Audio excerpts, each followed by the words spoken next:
지난 주일에 우리 에스겔에서의 대표적인 에스겔이 본 환상 중에 한 가지를 지난 주일에 말씀드렸고, 오늘 또 역시 마찬가지로 에스겔의 환상 중에서 가장 잘 알려진 37장의 말씀을 통해서 마른 뼈들아 주의 말씀을 들으라 하는 이런 제목으로 여러분들과 하나님의 말씀을 나누고자 합니다. 아우슈비츠 그 유대인 수용소에 가면 집단적인 학살의 어떤 흔적들이 사진이나 자료 같은 것들에게 남아 있어서 비위가 약한 사람들은 그것을 보면 구토를 일으킬 정도로 굉장히 끔찍한 감정을 갖게 합니다. 어떻게 사람이 사람에게 이토록 잔인할 수 있는가? 지금 거기에 사람의 뼈가 산더미처럼 쌓여 있는 것은 아니지만 그 죽은 자들의 빼앗긴 안경이라든지 신발이라든지 아니면 금리빨이라든지 이런 것들이 산더미처럼 쌓여 있는 것을 볼 때 정말 우리는 마른 뼈를 대하는 듯한 섬뜩한 그런 느낌이 듭니다. 저도 몇 년 전에 갔을 때 내내 그 멀미가 나는 것 같은 그런 것을 참느라고 굉장히 힘이 들었습니다. 여러분, 파리 14구 덩페오쇼에 가면은 그 밑에 레 까따콩부 드 파리라고 해서 파리 지하 납골당이 있습니다. 오래전에 역시 궁금한 걸 잘 못 참고 그래서 한번 가본 적이 있습니다. 원래는 이제 파리 주변을 다 정리를 하면서 무연고 묘지들을 다 이렇게 정리해서 연고자가 없는 시신들을 다 뼈를 추려가지고 그 지하에 보관하게 됐는데 기억으로는 하여튼 100만 구는 넘는 그런 그 뼈들을 거기에다가 이렇게 모아놨습니다. 손가락 뼈 같은 자잘한 것들은 다 없어졌고 머리뼈나 아니면 고관절 뼈 같은 것들을 크기대로 다 모아가지고 마치 무슨 덕수궁 돌담길 가듯이 쫙 그렇게 그 지하를 한참을 가면서 그렇게 양편으로 쌓아 놓아서 그 길을 따라서 처음부터 계속 걷다 보면 어디 알레지아 그쪽 방향의 그런 골목에서 올라오게 그렇게 돼 있습니다. 사람들이 같이 들어가면 좀 나은데 혼자 앞뒤로 아무도 따라오는 사람 없이 혼자 걸으면 좀 무섭고 기분이 별로입니다. 근데 그래도 한번 갔다 와야 인생이 뭔가 이런 것에 대해서 좀 겸손한 마음이 든다고 그래가지고 한번 갔었는데 다시는 가보고 싶지 않습니다. 어쨌든 오늘 에스겔의 환상에서 에스겔은 마른 뼈가 가득한 곳으로 골짜기로 인도를 받습니다. 왜 마른 뼈들이 이렇게 마치 조개 무덤처럼 그 골짜기에 많이 버려졌을까? 그것은 누군가가 그들의 죽음조차도 챙기지 않았다고 거두어주지 않았다고 하는 것을 반증하는 것이고, 그래서 킬링필드의 그 잔혹한 학살의 현장처럼 어떤 몰살의 현장이고 어쩌면 전쟁에 큰 패배가 있었던 그런 현장일 수도 있습니다. 배고픈 짐승들이나 죽음과 관계가 깊은 곤충들, 벌레들 외에는 아무도 접근하지 않은 채 그 시신들은 그곳에 그렇게 버려졌을 것이 분명합니다. 그러면서 태양이 그들의 모든 수분을 말렸고 밤의 이슬과 낮의 더위를 거치면서 크고 견고한 뼈들을 제외하고 하나둘씩 다 사라지고 잘 발린 생선의 가시처럼 뽀얗게 그 마른 뼈들이 골짜기를 덮고 있었습니다. 만약 이때 솜씨 좋은 사진작가가 구도를 잘 잡아서 사진을 찍으면 충분히 많은 사람들의 마음을 저리게 할 만한 작품이 나올 수도 있지 않을까 생각이 듭니다. 하지만 그 풍경이 그렇게 스산하든지 아니면 미학적으로 꽤 괜찮은 그림으로 보이든지 그 마른 뼈가 가득한 골짜기는 오직 사망의 기운만이 가득하고 생명의 생기는 솜털 솜털 같은 풀잎 하나 흔들 기력이 없었습니다. 그 절망, 그 완전한 사망의 기운에 정복된 그 골짜기가 무엇을 나타내는가? 근데 오늘 그 골짜기의 마른 뼈들이 무엇을 나타내는지에 대해서 성경 말씀은 주저없이 말씀하고 있습니다. 11절에 보면 또 내게 이르시되 인자야 이 뼈들은 이스라엘 온 족속이라. 그들이 이르기를 우리의 뼈가 말랐고 우리의 소망이 없어졌으니 우리는 다 멸절되었다 하느니라. 유다는 바벨론의 느부갓네살 왕의 3차례에 걸친 침공으로 인해서 완전히 멸망하게 됩니다. 2차 침공이 있었을 때까지는 예루살렘의 대부분 똑똑한 사람들이 다, 그리고 쓸만한 젊은이들이나 이런 사람들은 다 사로잡혀갖고 바벨론으로 포로로 끌려갔습니다. 그래서 그 성에 남은 사람들은 조금 모자란 사람들, 그런 사람들이 남았지만 이 사람들은 생각하기를 그래도 하나님의 성전이 있으니까 하나님의 보호를 받는 우리는 복된 인생들이다, 이렇게 생각을 하고 자위를 했어요. 그런데 3차 느부갓네살의 그 공격을 받은 예루살렘은 완전히 하나님의 성전조차도 다 파괴되고 무너지는, 그래서 이 유다 이스라엘 백성의 입장에서 보게 되면 돌아갈 나라도 없고 고향도 없어진 바로 그 골짜기의 뼈들이 이스라엘의 그런 형편을 말한다고 하는 것이죠. 그런 것을 보여주더니 하나님은 에스겔에게 묻습니다. 3절에 보면 그가 이르시되 인자야 이 뼈들이 능히 살 수 있겠느냐. 에스겔이 대답하죠. 주 여호와여 주께서 아시나이다. 마치 부활하신 주님이 베드로에게 3번씩이나 네가 나를 사랑하느냐고 물었을 때 베드로는 내가 주를 사랑하는 줄 내가 아나이다라고 말하지 않고 당신이 아신다고 고백했던 것처럼 에스겔은 주 여호와여 주께서 아시나이다. 에스겔은 순간적으로 그 많은 뼈들이 다시 살아나는 이런 역방향의 이적이 일어나야 하는가조차도 가늠할 수 없는 순간이었지만 결국 문제는 하나님이 원하시는가? 그러면 무엇이 하나님 앞에서 가능하지 않은 일이 있겠는가? 그래서 하나님의 결정이라고 그렇게 그냥 조금 더 나아가면서 하나님 앞에 그 물음의 답을 돌려드리게 됩니다. 그랬더니 5절에 말씀하시기를 주 여호와께서 이 뼈들에게 말씀하시기를 내가 생기를 너희에게 들어가게 하리니 너희가 살리라. 또 내가 여호와인 줄 너희가 알리라 하셨다 하라. 하나님은 에스겔에게 말씀하십니다. 너는 이 모든 뼈에게 대언하여 이르기를 너희 마른 뼈들아 여호와의 말씀을 들을지어다. 그래서 에스겔이 여호와의 말씀대로 그 뼈들을 향하여 대언하게 됩니다. 정확하게 뭐라고 말을 했는지 그 워딩을 다 할 수는 없습니다. 그러나 분명히 너희 마른 뼈들아 여호와의 명령, 여호와 하나님의 명령을 들으라. 너희 뼈 위에 힘줄이 생기고 살이 입혀지고 가죽으로 덮여지고 생기야 돌아오라. 일어나라 살아나라. 여호와가 말씀하시느니라. 뼈들이 움직이고 이 뼈 저 뼈 연결되고 뼈에 힘줄이 생기고 살이 오르고 가죽이 덮이고 생기를 향하여 대언하여 생기야 사망한 자에게 돌아오라고 할 때에 그들에게 생기가 들어가게 되고 일어섰는데 큰 군대가 되었다고 했습니다.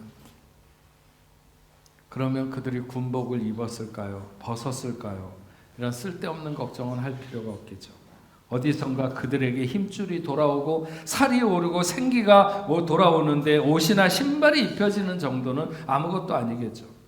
마른 뼈들이 주의 말씀을 들으면 어떤 변화가 어디에서 일어나는가 몇 가지로 저는 오늘 그걸 생각하려고 하는데, 첫 번째로는 마른 뼈들이 주의 말씀을 들으면 나라와 민족이 살아나는 역사가 있다고 하는 것입니다. 주전 587년 느부갓네살 왕에 의해서 3차 침공이 있었을 때 예루살렘은 완전히 초토화되어서 더 이상 누구도 그곳의 회복을 꿈꿀 수 없게 되었습니다. 사람들이 죽고 고관들이 잡혀가고 왕국이 무너졌을 때에도 하나님의 성전이 남았으니까 하나님의 돌보심이 있을 거야. 사람들은 이렇게 생각했습니다. 그런데 그 예루살렘의 하나님의 성전마저 완전히 파괴되었습니다. 먼 나라 타국으로 끌려가던 사람도 언젠가는 내 하나님의 집이 있는 그곳으로 돌아오리라, 이런 것에 대한 기대가 있었습니다. 하지만 그들에게 점점 들리는 소식은 점차 더 어려워지더니 마지막에는 마지막 불꽃마저 꺼버져 버린 것처럼 어두움 속에 그 땅이 빠져들게 되었습니다. 마치 뼈가 가득한 골짜기에, 그 시신이 가득한 골짜기에 아무도 그곳을 찾지 않는 것처럼 더 이상의 아무런 희망도 없는 것, 유일하게 있는 것이 있다면 그것은 절망뿐인, 이스라엘은 뼈만 남은 골짜기의 형상, 바로 그것이었습니다. 하지만 그렇게 완전하게 소망이 끊어진 그 땅에 에스겔의 환상 같은 예레미야의 예언이 회복되는 역사로 일어나게 됩니다. 죽을 때까지 자기 나라를 찾아 돌아갈 것이라고 꿈도 생각할 수 없는 그런 현실에서 정말 돌아가는 날이 왔습니다. 예언의 말씀처럼 그들을 70년을 그 땅에서 보내고 난 후에 포로들이 첫 번째로 약 5만 명, 정확하게는 49,897명이 1차로 돌아오게 되죠. 스룹바벨과 예수아, 그들을 중심으로 해서 돌아와서 하나님의 성전을 다시 세우고 차례대로 돌아오면서 예루살렘의 성벽을 세우게 되고, 또 다시 많은 사람들이 그 성읍을 왕래하면서 왁작지껄하는 그런 회복의 역사가 일어나게 됩니다. 그렇게 견고하던, 그렇게 3차에 걸쳐서 이스라엘을 초토화시키던 바벨론의 느부갓네살, 그 바벨론이 무너질 거라고는 생각도 못했는데, 바벨론의 마지막 왕은 벨사살입니다. 일반 역사에서 보면 바벨론의 마지막 왕은 나보니더스인데 바벨론의 마지막 왕으로 일반 역사에서 나옵니다. 근데 자세히 살펴보면 이 왕이 바사의 고레스 왕과 전쟁에 나가면서 그 아들 벨사살에게 나라를 이렇게 통치하도록 맡겨놓고 가게 됩니다. 근데 이 벨사살이 술판을 벌리게 되죠. 이 술판을 벌리는 것도 어떤 사람들은 두려움 때문에 술판을 벌린다, 이렇게 얘기를 합니다. 어쨌든 술판을 벌려놓고 하나님의 성전에서 가져온 기명들을 가지고 거기에다 술을 따라서 마시고 그러는 잔치를 하는데 갑자기 벽에 손가락이 나타나서 글을 쓰게 되는 거죠. 메네메네 데겔 우바르신, 재어보고 재어보는데 모자르다. 그게 도대체 뭐라고 써진 것일까? 그걸 몰라가지고 전전긍긍할 때 다니엘이 그것을 해석하게 되죠. 결국 그렇게 해서 바벨론이 바사에 의해서 멸망당하게 되고 바사 제국의 고레스에 의해서 이스라엘 백성들이 예루살렘으로 귀환하게 되는데, 여기에는 어쩌면 이 다니엘의 역할이 굉장히 컸으리라, 이렇게 봅니다. 결국은 죽은 나라의 말씀의 예언이 성취되면서 마른 뼈가 되살아나게 되는 것을 알 수 있습니다. 그리고 분명 그런 회복에는 하나님의 사람, 특히 다니엘 같은 사람, 다니엘의 친구 같은 사람들, 그리고 그런 이국 땅에서도 계보를 지켜가던 제사장들, 말씀을 붙들고 있던 자들에 의해서 나라와 민족이 다시 회복되기 시작하는 것을 알 수 있습니다. 저와 여러분들은 모두 다 고국을 떠나서 이국 땅에서 살아가고 있습니다. 우리 조국을 떠나온 지 얼마 안 되시는 분들도 있겠지만 저는 거의 생애 절반 이상을 외국에 나와서 살아가고 있습니다. 그리고 여러 선교지들, 아프리카의 많은 나라들이나 이런 나라들을 다니면서 한 나라와 그 나라의 민족의 운명이 어떤가, 이런 생각들을 종종 합니다. 차들을 가면 이 나라는 도대체 앞으로 어떻게 될 것인가, 뭐 이런 생각도, 과연 이 나라도 예전에 우리나라처럼 이렇게 이런 회복의 역사를, 우리가 복음을 전하는 걸 통해서 그런 시간이 올 것인가, 뭐 이런 생각을 어쨌든 많이 하게 되면서 또 우리나라에 대해서도 거꾸로 이렇게 돌아보게 되죠. 우리나라의 복음이 처음 전해지던 초기 선교사들의 시각을 통해서 보면 당시에 우리의 삶은 굉장히 원초적입니다. 우리가 아프리카에 가면 뭐 사람들이 아직까지도 옷도 안 입고 뭐 벌거벗고 또 원시인처럼 살아간다고 생각하지만 무슨 조선회상이라든지 이런 책을 보게 되면 우리가 거의 뭐 한 100년도 안 거슬러 올라가서 이렇게 보게 되면 생활이 참 별반 다르지 않는 그런 모습을 알 수 있습니다. 근데 복음이 들어오고 나서 일제 36년과 6.25와 같은 전쟁의 시간을 지내고, 물론 제가 기독교 목사니까 기독교인의 시각이 분명히 존재하겠지만, 저는 우리나라는 말씀을 받아들이면서 골짜기의 뼈들이 살아나는 그런 회복의 역사가 나타났다, 이렇게 생각이 됩니다. 많은 사람들이 우리나라가 매우 유구한 역사를 가졌다고 말하지만, 여러분, 우리가 생각하는 것처럼 그렇게 찬란한 역사를 가진 게 아닙니다. 몇몇 사람들이 왕족 노름을 하면서 살기는 했지만, 그 역사의 언저리에 살아가던 모든 사람들은 하루에 그냥 끼니도 제대로 못 먹는 그런 삶이었습니다. 평양 대부흥운동이 1907년에 시작되었는데, 말씀이 마른 뼈들에게 전달되며 교회가 일어서고 나라의 변혁이 시작되었습니다. 각종 의료 체계를 비롯해서 교육 체계는 다 선교사들이 들어와서 우리나라가 시작되었습니다. 독립선언을 위한 대표 33인 중에 절반이 기독교인들입니다. 전 세계 대한민국처럼 그렇게 일제강점기나 아니면 6.25와 같은 전란을 겪고 또 지나오면서 IMF와 같은 그런 어려움을 지나면서도 그런 수많은 환란 속에 이렇게 세상 속에서 존재감을 높이는 우리나라는 도대체 어떤 나라고 어떤 민족인가, 그런 생각을 해보게 됩니다. 말씀이 없을 때 수천 년을 우리는 잠자는 민족이었어요. 골짜기의 마른 뼈보다 더 희망이 안 보이는, 그냥 연명하며 살아가는 그런 민족이었습니다. 그런데 말씀을 들을 때 회복의 역사가 일어나게 되는데, 마치 독수리 날개치며 올라가는 것 같은. 뭐 몇 년 전에 르몽드지에서 2050년에는 한국이 전 세계 3위 국가가 될 것이다. 난 뭘 가지고 그렇게 내다봤는지 모르겠지만 어쩌면 될지도 모른다는 그런 생각도 막 들어요. 저는 살면서. 어디에 어떤 힘이 있을까? 저는 주의 말씀이 우리 민족과 나라를 소생시켰다, 그렇게 믿고 힘이 말씀에 있다고 분명히 믿습니다. 말씀은 나라를 살리고 민족을 살립니다. 또 교회가 살아나는 역사가 말씀 속에 있습니다.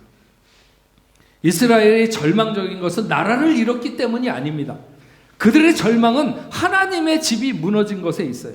에스겔에게 보여주는 환상은 그들의 실상이며 그들의 영적인 상태를 말하는 것입니다. 단번에 적군이 와서 하나님의 성전을 부수었기 때문에 그들의 신앙적인 구심점이 사라지는 것이 아닙니다. 그들이 그 하나님의 집을 지킬 만한 영적인 힘을 가지고 있지 못했던 것이죠. 아무리 하나님이 그 이름을 두시려고 건축된 하나님의 성전이라 할지라도 하나님이 건물을 붙들고 계신 것은 아닙니다. 그들이 바른 신앙에 서 있을 때 하나님은 그 성전을 지켜주실 마음을 가지시는 것이죠.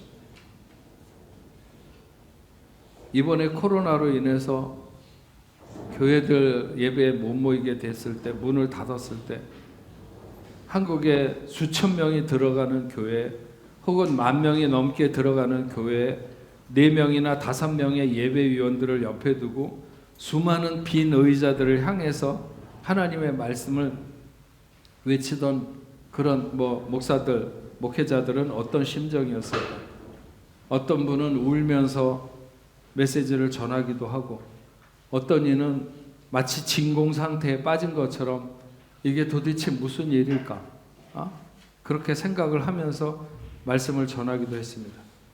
저도 여기 이렇게 여러분 아무도 없는 빈 성전에 그때 어떤 목사님이랑 둘이 가고 카메라 켜놓고 그렇게 설교를 해서 그 설교 녹음한 것을 영국에 보내줘서 부흥회를 대신하기도 했습니다. 어쩌면 마른 뼈를 향하여 대언하던 에스겔처럼 그렇게 대언했을 것이고, 그런 감정이 동일하게 들었을지도 모릅니다. 그리고 정말 그런 시간이었기를 소망합니다.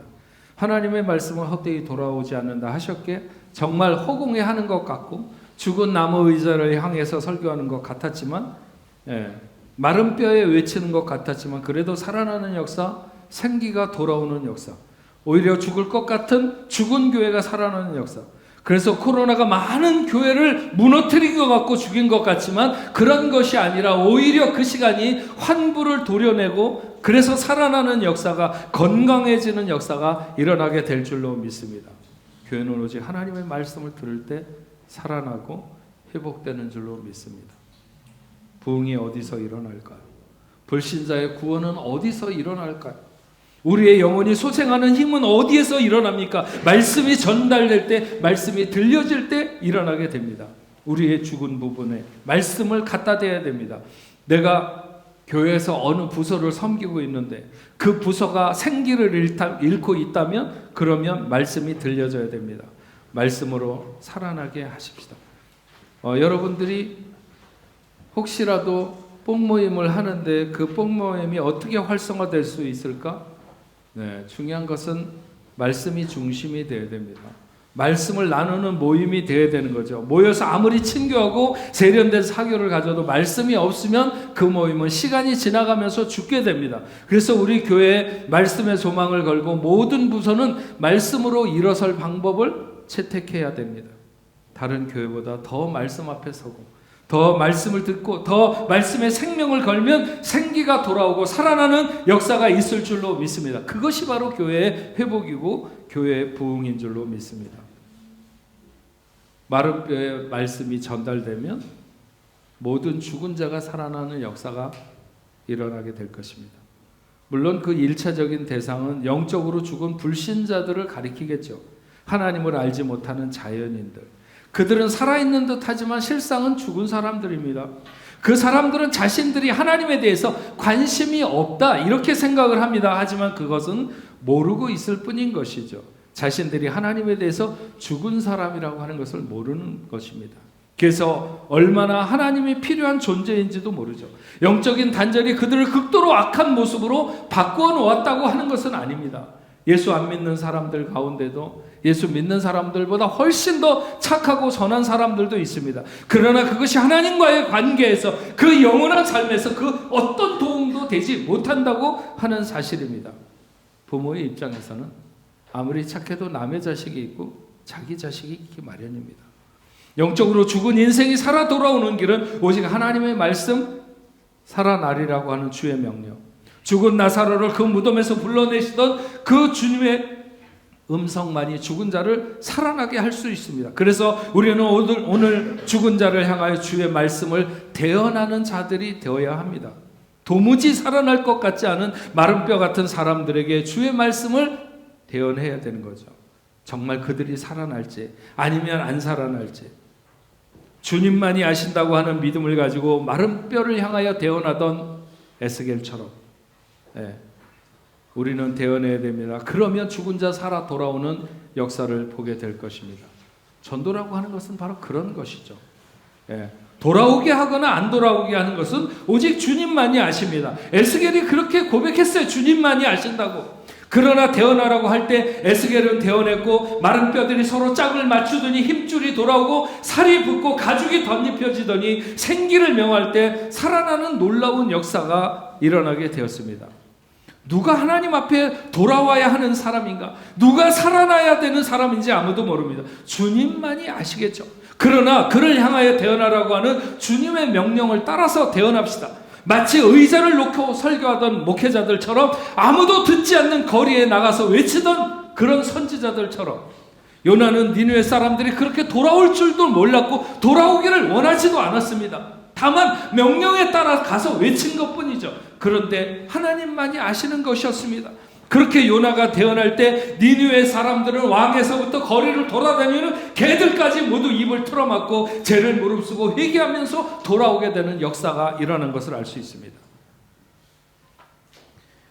오늘 말씀은 그러나 단지 죽은 자들, 하나님에 대하여 죽은 자들만이 아니라 하나님을 믿지 않는 자들만을 향하여 주신 말씀이 아니라 영적으로 무너져 내린 자들, 하나님의 사랑도 알고 하나님의 뜻을 알면서도 마치 아버지의 품을 떠난 탕자처럼 그렇게 멀리 떠나 방황하며 영적으로 병든 인생들, 그들이 죽은 부분도 그들의 병든 부분도 살아나기를 원하고 그래서 주님은 주님의 말씀이 대언되기를 바라시는 것이죠. 너는 지금 어디 있느냐? 과연 네가 있어야 할 곳이 그것이냐? 주님은 물으십니다.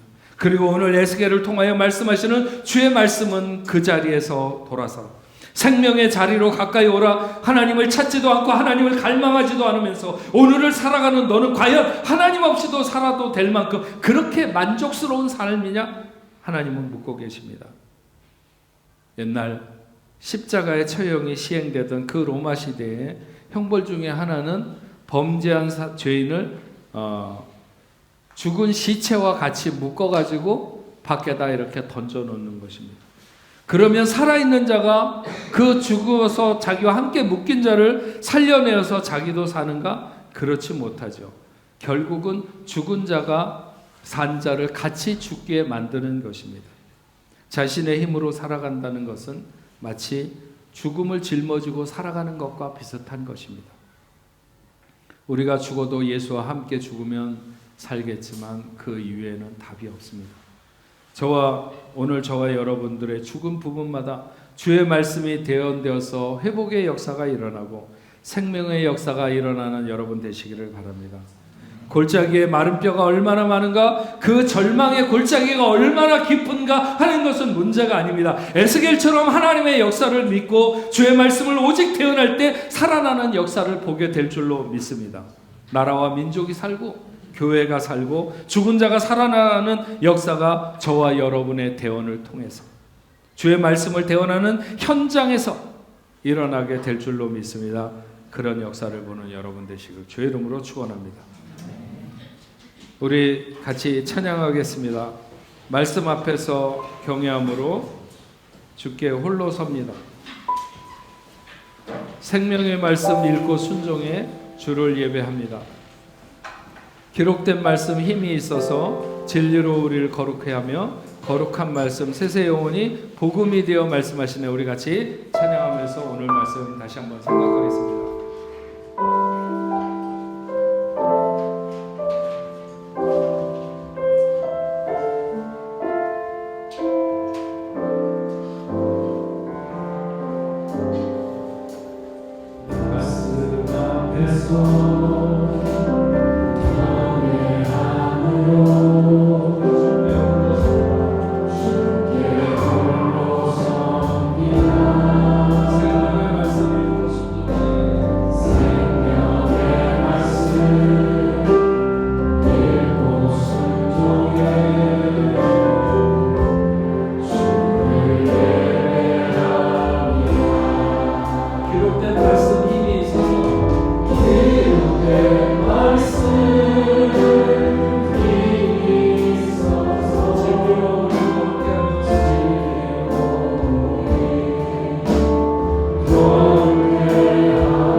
그 절망의 순간에 절망의 땅을 보여주면서 에스겔에게 환상을 보이신 하나님, 그 환상은 희망이고 그 환상은 회복입니다.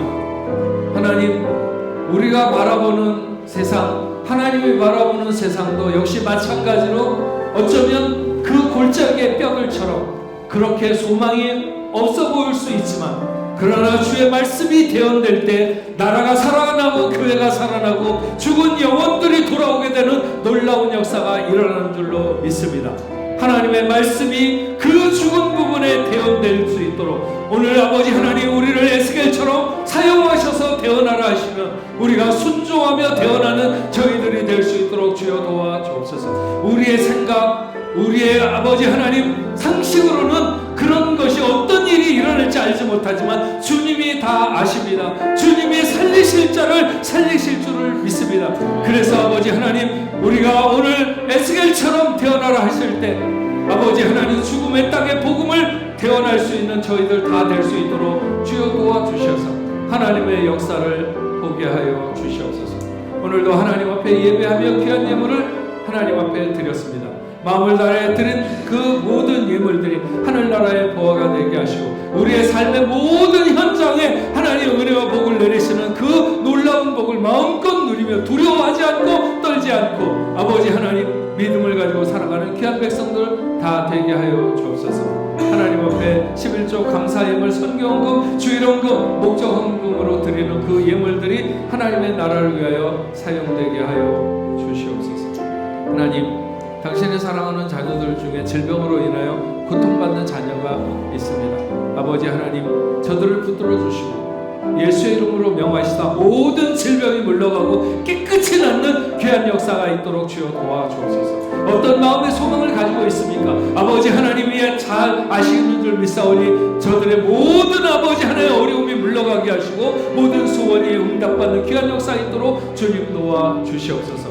흩어져 있는 아버지 하나님 모든 선교지 아버지 하나님의 선교사님들에게 하나님 함께 해주시고 그들이 아버지 하나님의 어려운 시대도 하나님의 나라를 개척해 갈 때 귀한 역사가 나타날 수 있도록 주님 도와주옵소서. 오늘 함께 예배드린 우리 정수영, 김동현, 이정윤, 지유림, 여찬조, 여하정, 여주원, 아버지 하나님, 그리고 우리 하민원 집사님, 사랑하는 귀한 자녀들 이 시간에 아버지 하나님 나와서 예배드렸는데 저들과 동행하여 주시옵시고 흩어지는 삶의 현장에도 하나님 함께하여 주시옵소서. 무엇을 계획하고 꿈꾸든지 하나님의 뜻 안에서 온전히 이루어지는 귀한 역사 있도록 주님 도와주시옵소서. 흩어지는 모든 성도들 다시 모여서 하나님 앞에 예배하는 시간까지 저들의 자리에서 저들을 보호하시고 인도하여 주옵소서. 이제는 우리 주 예수 그리스도의 은혜와 하나님 아버지의 크신 사랑과 성령님의 감화 감동으로 교통하심이 오늘 하나님 앞에 나와 예배하는 당신의 사랑하는 자녀들과 저들의 가정과 직장과 두고 온 고국에 세계 만방에 흩어져 복음을 전하는 모든 선교사들과 그 사역지 위에 이제로부터 영원토록 함께 있을지어다. 아멘.